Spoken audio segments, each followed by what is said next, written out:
Meanwhile, we are getting reaction to President Trump's new executive order to tackle homelessness. He says he wants to make it easier for cities and states to stop people from sleeping on the street. Our once great cities have become unlivable, unsanitary nightmares, surrendered to the homeless. Over 500,000 Americans are unsheltered, forced into cars, vans, and RVs because rent is out of reach. Streets, parking lots, and public lands have turned into makeshift neighborhoods. And instead of real solutions, cities are passing laws that make survival illegal. This is RV homelessness explained like you've never heard before. Let's get rolling. America's RV homelessness crisis didn't happen overnight. It's the devastating result of a housing market that's left millions behind. Get a handle on the hundreds of trashed RVs that are just showing up on city streets, many with homeless people living inside. City leaders say the problem is actually Over the past decade, rents have skyrocketed more than 30% nationwide, while paychecks have barely grown. In states like California, Oregon, and Washington, low-wage workers now spend 50 to 60% of their income just on rent. Home ownership has become a distant dream. With median home prices reaching a record $420,000 in 2024, countless families face an impossible equation. Their income simply doesn't match housing costs. When traditional apartments become unaffordable and homeless shelters overflow, many turn to RVs as their final option. Unlike living in cars or tents, RVs provide basic necessities, insulation from weather, cooking facilities, and relative safety. But these vehicles were never meant to be permanent homes. The numbers tell a stark story. Between 2017 and 2022, the U.S. Department of Housing and Urban Development reported that vehicle dwelling jumped over 200%. Behind every parked RV sits a family's story of eviction, sudden job loss, or crushing medical debt. This isn't about choosing an alternative lifestyle. It's about survival when America's housing system fails its most vulnerable citizens, leaving them with wheels instead of walls. The scale of RV homelessness is staggering and accelerating nationwide. In Los Angeles County alone, over 11,000 people live in vehicles, nearly half in RVs.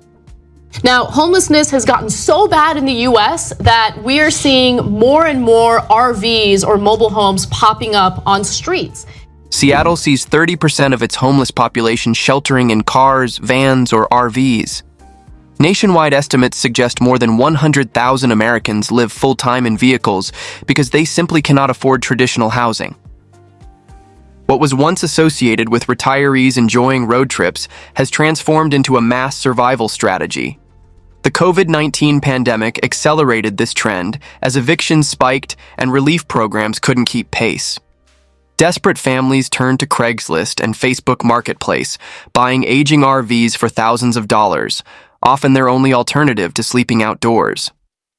But this solution is precarious. Most of these rigs are decades old, prone to costly breakdowns, and never designed for permanent living. Vehicle dwelling is also highly visible, drawing complaints from housed neighbors and triggering city crackdowns. RV homelessness has reshaped entire communities, from Portland's industrial zones lined with parked rigs to Arizona deserts filled with semi-permanent encampments. What began as scattered individuals has become a nationwide subpopulation that cities struggle to manage, a visible reminder of America's housing crisis rolling through neighborhoods daily. For struggling families, RVs represent shelter of last resort. Many families can acquire one for $2,000 to $5,000. Yes, and I found out there's actually an unwritten city policy not to tow any of those RVs where people are actually living inside them, even though city law clearly says you cannot park an RV. Far less than an apartment deposit. RVs allow parents to keep children indoors, maintain dignity, and avoid the violence of street homelessness. But these homes on wheels carry steep hidden costs. Fuel alone runs $200 to $400 monthly. Insurance is often unaffordable, and repairs can devastate fragile budgets. A blown transmission or leaking roof can cost thousands, money families don't have. RV dwellers exist in a brutal legal gray zone. These are vehicles, so they can be ticketed and towed, but they're also homes containing everything families own. The numbers are staggering. Over 100,000 Americans now live full-time in vehicles nationwide. Los Angeles County alone houses 11,000 vehicle dwellers, while Seattle sees 30% of its homeless population in cars, vans, or RVs. The COVID-19 pandemic accelerated this trend as evictions spiked and desperate families turned to Craigslist for aging RVs. RVs were designed for recreation, not survival, yet they've become America's most affordable housing option for tens of thousands. One of the cruelest aspects of RV homelessness is the legal limbo families face. An RV exists as both vehicle and home, falling through cracks in legal systems never designed for this reality. Cities regulate them as cars, enforcing parking, registration, and insurance rules, while residents depend on them as permanent housing containing belongings, pets, and medical equipment. This contradiction creates constant jeopardy. If your apartment falls behind on rent, you face an eviction process with legal protections and appeal time. But if your RV registration expires, cities can tow your home within 48 hours.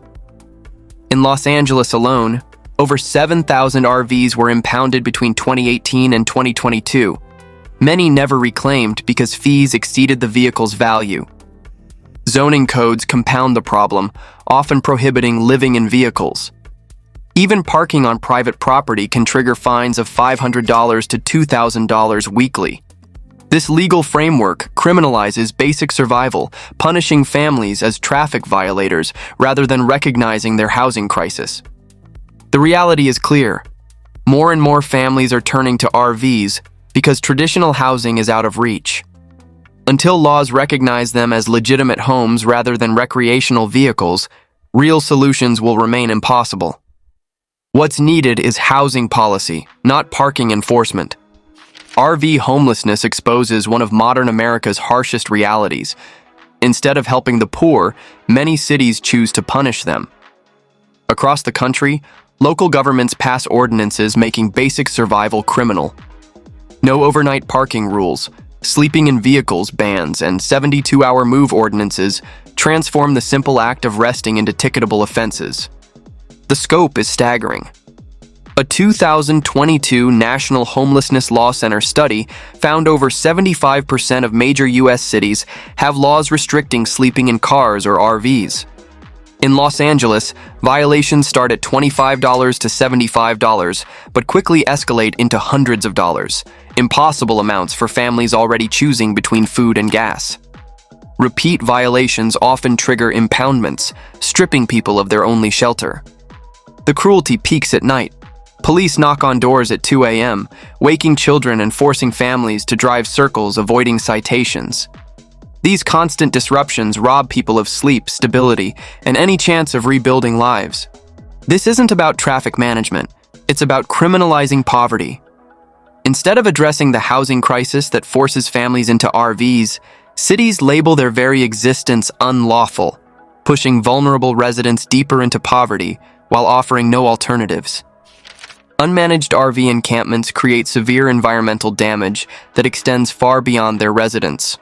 Without access to proper dump stations, many are forced to release gray water from sinks and showers, or even raw sewage, directly onto the ground. The Environmental Protection Agency warns that 1 gallon of untreated sewage can contaminate up to 1 million gallons of fresh water, sparking algae blooms that suffocate fish and poison aquatic life. The contamination is widespread. In Washington state, rangers have documented entire creeks rendered unsafe for swimming due to E. coli from nearby RV encampments. Heavy vehicles crush soil and vegetation, leaving scars requiring decades to heal. In Arizona's Coconino National Forest, thousands of RVs have created barren patches where grasses and shrubs once supported elk and deer herds. Trash accumulation compounds the problem. Broken furniture, stripped vehicle parts, and food waste attract rodents and predators like coyotes and bears. California's Department of Transportation hauled away over 10,000 tons of trash in 2022 from roadside encampments, much tied to RV settlements. These environmental consequences hurt everyone. Polluted waterways, damaged forests, and fire risks transform public lands from shared treasures into hazardous zones, eroding both ecosystems and the public trust essential for finding solutions. RV homelessness has become a public health emergency, extending far beyond encampments. Without reliable sanitation, diseases spread rapidly through communities. Effort to build a better Bay Area. Tonight, we're looking at a mile-long stretch of road in Marin County that has come in many ways to symbolize the Bay Area's growing housing crisis. This crisis only worsened through the pandemic. RV after RV car. Contaminated soil and water carry E. coli, Salmonella, and Giardia, making nearby recreation areas unsafe for families. California has seen multiple hepatitis A outbreaks traced to unsanitary homeless encampments, with RV settlements often identified as high-risk zones. The health risks compound quickly. Trash piles attract rodents and insects carrying dangerous pathogens. Flies spread bacteria from waste into picnic areas, while rats create fire hazards by chewing through electrical wiring. Children playing near RV clusters face particular danger. Pathogens like Giardia survive in soil up to 12 months, infecting kids long after waste disposal. Inside these vehicles, conditions worsen health outcomes. Poor ventilation, mold, and propane leaks contribute to respiratory illnesses. Without stable addresses, residents struggle accessing medical care, turning minor infections into life-threatening conditions. The economic burden falls on local healthcare systems. Emergency room visits average $2,000 to $3,000, often uncompensated, straining already stretched hospitals. This isn't an isolated problem. It's a public health crisis affecting entire communities, demanding comprehensive solutions that address both housing and healthcare access. Perhaps the most invisible barrier facing RV dwellers isn't mechanical breakdowns or police tickets, it's stigma. To many housed residents, RV encampments symbolize crime, blight, or eyesores that threaten property values. Complaints flood city hotlines about trash, noise, and suspicious activity, even when residents are simply families trying to survive. This perception drives policy. Local officials respond to political pressure from angry neighbors rather than addressing root causes.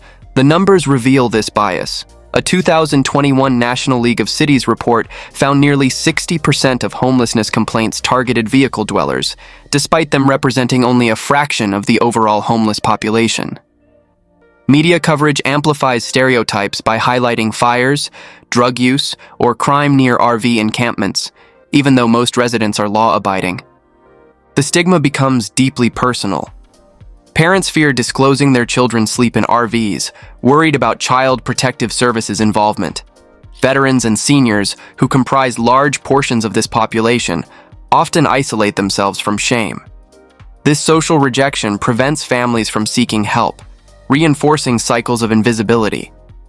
When RV homelessness is seen as public nuisance rather than poverty, compassion shrinks and policies default to punishment. Stigma doesn't just distort public opinion.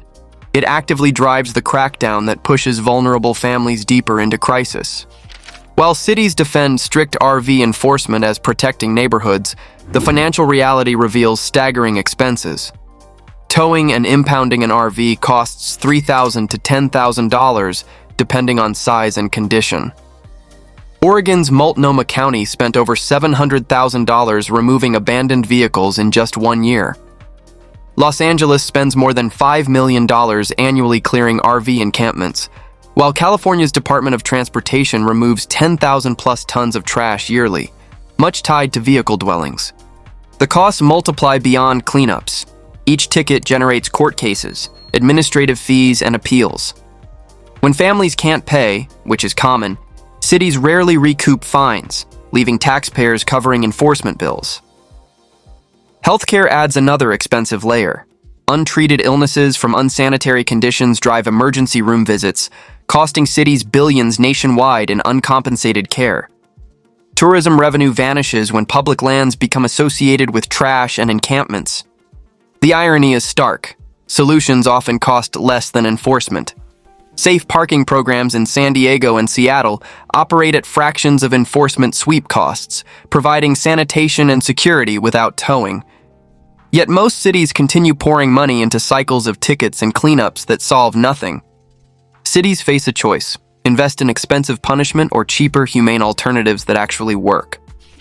Behind every RV parked on curbs or in vacant lots are often children trying to live normal lives in abnormal circumstances. For families, RV homelessness creates chaos that directly harms kids' health, education, and security. Studies show children experiencing homelessness are twice as likely to suffer chronic illnesses like asthma and 4 times more likely to experience developmental delays. When home is an RV, instability intensifies. Constant moves, sometimes every 48 to 72 hours due to parking ordinances, disrupt school attendance. Teachers report children in vehicles often fall behind academically, not from lack of ability, but from missing class or inability to complete homework without electricity and internet access. Sleep deprivation compounds the crisis. Police knocks at 2 a.m. or forced relocations leave kids exhausted before school. The emotional toll devastates young lives. Growing up under homelessness stigma often leads to anxiety, shame, and withdrawal.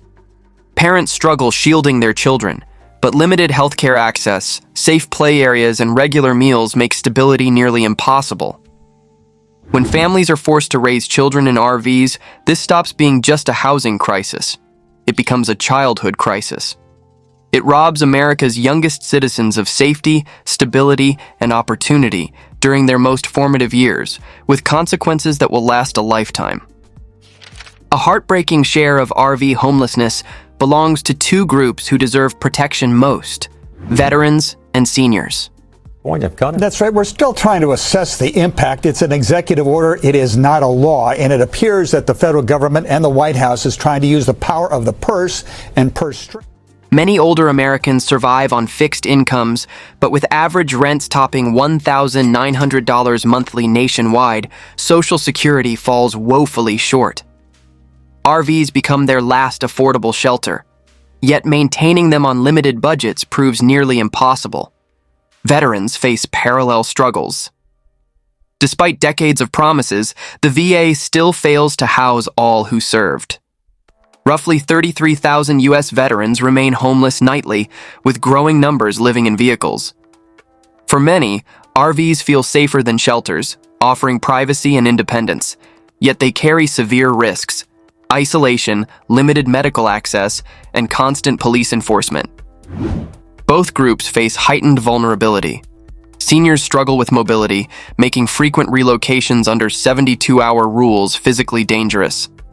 Veterans coping with PTSD or disabilities find themselves re-traumatized by police sweeps and constant instability.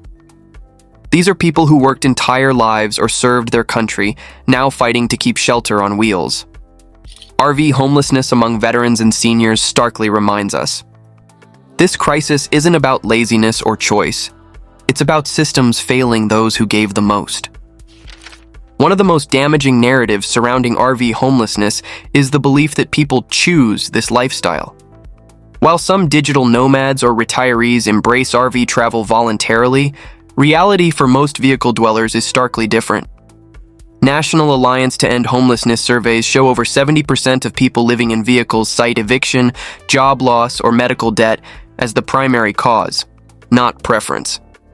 This myth creates dangerous policy. If the public believes RV dwellers are free-spirited van lifers living cheaply by choice, cities feel justified cracking down instead of creating solutions. In reality, rigs lining city streets aren't shiny Sprinters or luxury Class A's. They're decades-old RVs purchased for thousands after families were forced from housing. Choice disappears when apartments require first and last month's rent, plus $3,000 to $5,000 deposits, while old RVs cost $2,000 cash. For parents with children or seniors on fixed incomes, it's not freedom, it's survival.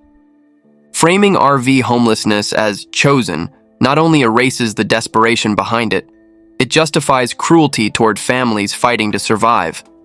This is a crisis of necessity, not choice. Private RV parks were once refuges for struggling families. But recent years have seen these parks shift toward tourism, hiking rates, and enforcing policies that effectively exclude the poor. Most notorious is the 10-year rule, banning RVs older than a decade regardless of condition. For families relying on rigs from the 1990s or early 2000s, this rule shuts the door to safe, legal camping. Economic gatekeeping extends further. Monthly RV park fees range $600 to $1,200, rivaling apartment rent. Add deposits, metered utilities, and strict background checks, and most homeless RV residents are priced out. Parks impose appearance standards, requiring inspections and photos before admission. Barriers effectively weeding out the most vulnerable. By prioritizing wealthy travelers with new rigs, private parks push survival mode families back onto streets, industrial zones, or remote forests where enforcement is harshest and conditions unsafe. Instead of serving as housing safety nets, many RV parks now function as privileged gatekeepers, reinforcing inequality rather than relieving it. Excluding poor families and older RVs doesn't solve the problem. It drives them into illegal parking, making the crisis more visible and more difficult to manage. While RV homelessness feels overwhelming, some communities prove it can be managed with compassion and practicality. Safe parking programs, pioneered in Seattle, Los Angeles, and San Diego, offer promising approaches. These designated lots allow RVs and cars to park legally overnight with bathroom access, trash services, and sometimes caseworkers. Studies show participants are far more likely to transition into stable housing compared to those constantly displaced by ticketing and towing. Affordable transitional campgrounds provide another effective solution. Unlike pricey RV resorts, these low-cost sites prioritize sanitation, safety, and basic utilities. Oregon and California have piloted versions charging modest fees or offering government subsidies, giving families breathing room without bankruptcy. Sanitation access proves critical.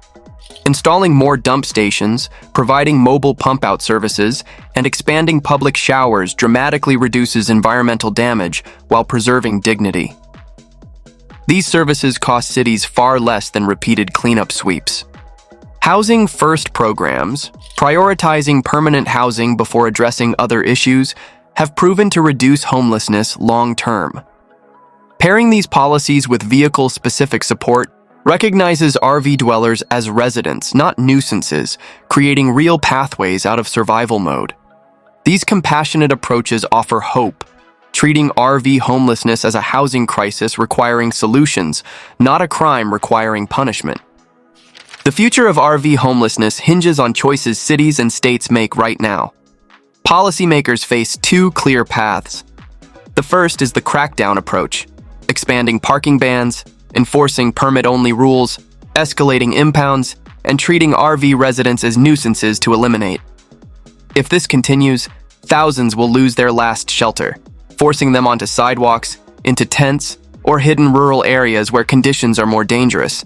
This doesn't solve homelessness, it makes it more visible and desperate.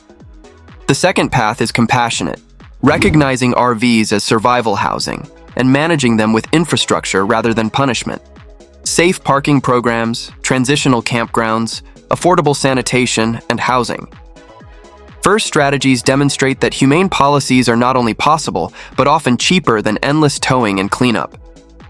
Communities piloting these solutions report reduced complaints, healthier residents, and cleaner public spaces. This fork represents more than policy. It's about values. Do we continue criminalizing poverty, or build systems protecting both people and public lands?